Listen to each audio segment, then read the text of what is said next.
Welcome. If you're new here, my name is Dami. I'm a Nigerian migrant living in Brisbane, Australia. I moved to Australia with my family of 4 in 2019.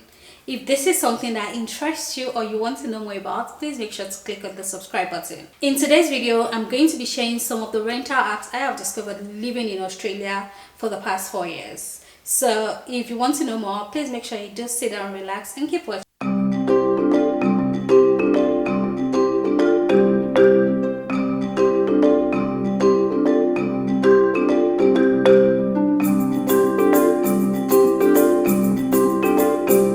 Australia in 2019, like I earlier said, and the first thing we needed to do as a family, or even if you come in as a single person, is to rent a property. So with rental property, there are various options that are open to you, but the popular site where people go for rental property is realestate.com.au. I'll put the link in the description box, and domain.com. And if you're looking to also share, you can also check out Flatshare, Flatmate. Detailed website links will be in the description box. So let's go to how this site works. Domain and real estate work basically the same way. Real estate agents put out houses that are up for rent on this website, and you are able to apply for them. So when immediately we got our visa granted and we had our ticket purchased and we knew we're moving to Australia, the first thing we did was go to realestate.com.au and start checking out this website and see what is obtainable. Based on the salary, I came in on a work visa. Based on my salary, we knew the amount we could spend on rent. At the time, based on our salary, we knew we needed a 3-bedroom house, mostly a townhouse for our family size. And we were on the search. And then the other thing we knew at the time was where we wanted to live. Because we are a family and we had 2 kids who would be going to school or attending daycare at the time, we knew we needed to be where we have daycare services for my daughter who was under 5 and not of school age, and a school that was for my son who was 5 at the time and starting school in January of 2020. So what we did basically is look for the daycare first, because that seems to be the very interesting thing around here. It's quite pricey, so we were able to get a family daycare at the time who was able to take her in even before we landed. So what we did for proximity is look for a central place that was close to work, not too far, not too close, and the place that was extremely close to the daycare. Reason being that sometimes you are home, right, and you need to quickly drop her off and come back. Looking for a place close to the office might work, but because my husband might be the one picking her up at some point, and I also may need to pick her at some point, we just put her in a place that was just close to the childcare service so that we can easily drop off and pick up from there. With schools, we needed a school close to the house, and the way schooling works in Australia is you need to go to a school that is close to your suburb. So they call it catchment area. So you're meant to look for a school in your catchment area. And most times there's usually a public school in your catchment areas. The other thing is, if you're planning to go to a private school, they don't use catchment areas. They have different criteria they also use, but that's another story for another day. So immediately we realized, okay, we wanted to live in Calamville. So what we did is we started checking out houses in Calamville. Our family daycare person at the time did not live at Calamville, but we were checking houses in Algesta, in Acacia Ridge, just suburbs close to her. It was easy for us to drop off the kids and come back. We actually started off checking with places around her, but they were pricey and above budget, so we started extending our miles. But in all of this, we did not go to anywhere that was more than 15 minutes from our place. So immediately we did that, we started searching, and we eventually found houses that were within our budget and they seemed open on the dates we would need them. We arrived Australia on the 27th of October 2019, and what we did before we landed was I think my number 1 hack is, with the agents or property owners, what they are mainly looking for is the person we are giving this house to, can the person afford the rent? And so that's where this main tip comes in. So what we did was, instead of just applying, when you go to real estate, they will say you should apply for an inspection. So in Australia, before they can give you a rental property, you have to attend the inspection. So they will schedule different inspection, and you can also schedule a private viewing different from the ones posted on real estate.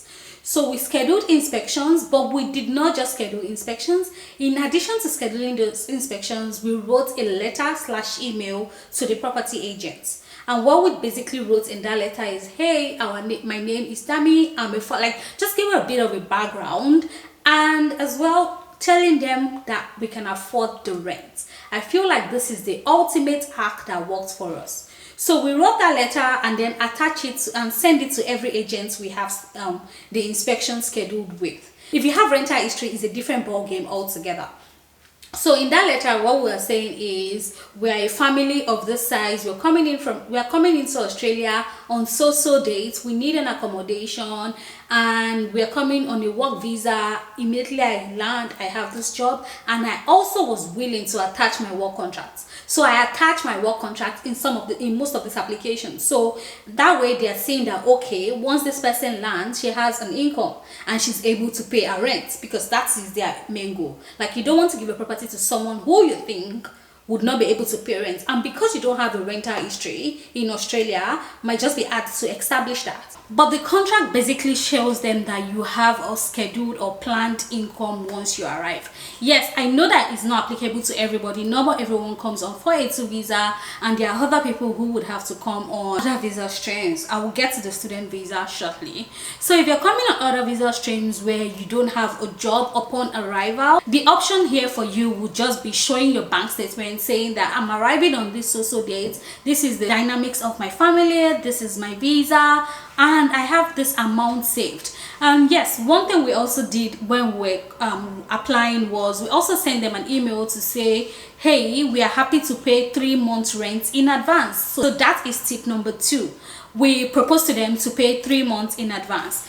In paying rent in Australia, most houses you pay on a weekly basis. So on the average, I think then we're paying $350, $390 for a 3-bedroom townhouse. So we told them, in as much as we are coming in newly, we have this job, we can also pay you 1 month or 2 months rent in advance. We proposed that to them, even though they were not fussy or big on it when we did. So we did that. And then you have to save for your bond. So when you're renting here, you pay your bond, and I think your bond is mainly maybe 1 month's worth of rent. I'm not sure. 1 month's worth of rent is what you pay as bond, which is refundable at the end of your lease. We'll come to that again as shortly. So in as much as you don't have a job upon arrival, you can prove to them that you have income or savings that would foot your bill for the first few months. Rent is paid monthly. You can also, depending on how much fund you have, propose to them, I will pay my 1 month's rent in advance, and this is my plan to continually be able to meet up with my rent. So that is what works if you're not coming on a work visa. Then number 3, if you're coming in as a student, flat share is your best bet, especially if you're coming in as a single student. You're not coming with kids or a partner. Your best starting point should be flat share. Right, so I'll put the link for flat share. Flat share is basically somebody rents a whole house and you're sharing with them. It's just like apartment share. That's very simple as I say it. And with that one, it's just individuals interviewing you, like just, looking for who the best person to stay with. So that's that about flat share. And one tip I know about flat share is people say you pay for the premium as against using the free version. So yes, I think that's one tip I've heard people talk about a lot. So pay for premium or subscribe or something as against using the normal one. So pay to get premium properties and normal people. So that's that. And when we now come to rental properties in Australia, what I realized is a lot of people forgo their bond because they don't maintain their house properly. And one thing my husband always says is, if you had the house, if you are the landlord, how do you want someone else to use your house or your property? We've lived in 2 rental properties and we've never forfeited our bond. We've gotten our bond back twice complete without a dime deducted. I know some property managers can be very crazy and would want to, bring issues out of no issues. But one thing you should do is on your day one, make sure you do a property walkthrough with them to ensure that if there's any marks, anything damaged, you go back to them. They usually give you a form, a list for you to check through, and they leave that with you for 2 to 3 days for you to check through and click through and report any issues just before you all both sign off that form, because that is the same form they will come back to use to check the house. Check everything to the last detail. Don't leave any detail out of it. If there's any scratch on the wall, make sure you take a picture, make sure you share it with them, so that by the time you're ending your list, you can all go back and say, hey, I took this picture on so date, and as we both saw, this is what the issues were at the time, and it's still the issues today, and I am not liable. So that is one way you can get your rent back. With us, what we usually do is we clean the house as we go, as against leaving everything to the end of the list. We have 2 young kids and we're still able to get our bond back. Once there's a scratch or anything or footprints, we wash it. If it's not washable, I think for the 2 houses we left when we were doing our bond cleaning, in as much as we got people to bond clean, we also did a lot of maintenance in ourselves, and then we made it a maintenance culture over time. We stayed in those properties, and there were times where the kids messed up the wall. Would usually go to Bunnings, buy a paint, and just clean it through, and that was it. So with us, it was just a very conscious maintenance culture that saw us through and ensured we got our bond back. And then I think in the past, I've also, if you're a student as well, I just remembered, if you're a student, in the past I've shared Amber Students. Amber Students is an app or a site where you can see different accommodations for students in Australia and the UK as well. So I'll also put my link, my affiliate link in the description box, so you can also check out Amber Students. Another tip is people use tenant agents, like someone who can help you look for a house. Like, it's just like an agent. When you're buying or selling a house, they call it a buyer's agent, a seller's agent. So a rental agent is also something people do. It costs a arm and a leg in all sincerity, but when you are desperate, sometimes you'll be wanting to pay this premium amounts to get the best services. And I feel like how that is beneficial is because some of these agents, they know each other, so they can make connections and quickly get you a property if you're desperately in need. And yeah, I think that's the only time you would use that. With us, we got our property on day 1, and I understand that 2019 2024 a lot of things have changed, but some of these tips are still very much applicable. People have used it, it is tested and proven. But what I would say is, so far you can prove that you'll be able to pay your rent, you should be fine. Another pro tip is don't go to competitive areas. Where people are stuck to, I'm going to live in this place, sometimes it will delay you. There are areas that are not competitive.